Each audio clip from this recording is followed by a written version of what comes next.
गति का ही चार्ट कहलाएगा ना। उसमें जब 1-2 मिनट जो देख रहे हैं उसमें तुम्हारी रीडिंग हो रही है, उस रीडिंग में अगर तुम ये रीड कर पा रहे हो इसमें संकल्पों की गति कम थी या ज्यादा थी, जो तुमने देखा है उसमें तुमने अपने संकल्पों की गति देखी है, संकल्पों की गति कुछ कम हुई है या वैसी ही रफ्तार है? अगर वैसी ही रफ्तार है या बीच में कभी ज्यादा रफ्तार होगी तो अव्यक्त स्थिति है, और जास्ती रफ्तार होगी तो अव्यक्त स्थिति भी नहीं है, वो देहभान में जाएगी। लेकिन ना तो बहुत अति की थी और ना ही तो धीमी, कभी कभी तो आपको केवल अपनी गति ही देखनी होगी, चेक करना होगा कि वर्तमान समय साक्षियों के देखूं तो मेरी संकल्पों की गति मालूम पड़ा पहले जैसी गति नहीं है, गति में चेंज आ रहा है। ये भी साक्षी होके देखने से मालूम पड़ेगा। और जितना तुम्हारा चेकिंग बढ़ती जाती है जितना उतनी ये गति भी कम हो रही है, बढ़ नहीं सकती, तो भी अपनी पर्सनल चेकिंग है। इसलिए कौन सा है सुंदर इंस्ट्रूमेंट तुम्हारे पास?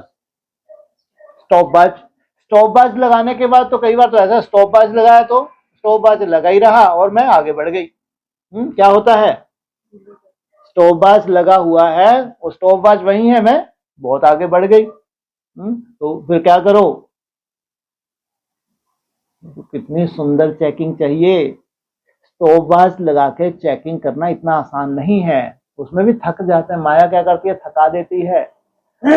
वो तो पर्याप्त है अगर पूरे दिन में अमृत वेला तुमने प्रयोग कर लिया, दिन में 2-3 घंटे का प्रयोग कर लिया, नुमा शाम में 1-8 घंटे का, अगर ऐसा पूरा 8 घंटे तुमने स्टॉप वॉच से कर लिया, ये पर्याप्त है हर साक्षी रूप से माया को देखने के लिए।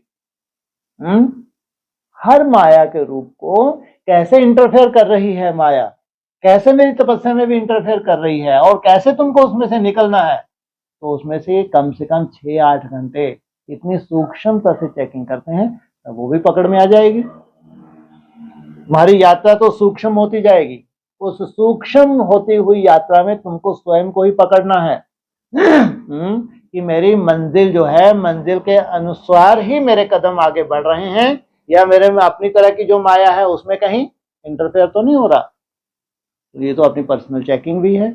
जितना आगे बढ़ना है उतना क्या करते जाएंगे हम? सेल्फ चेकिंग भी करते जाएंगे।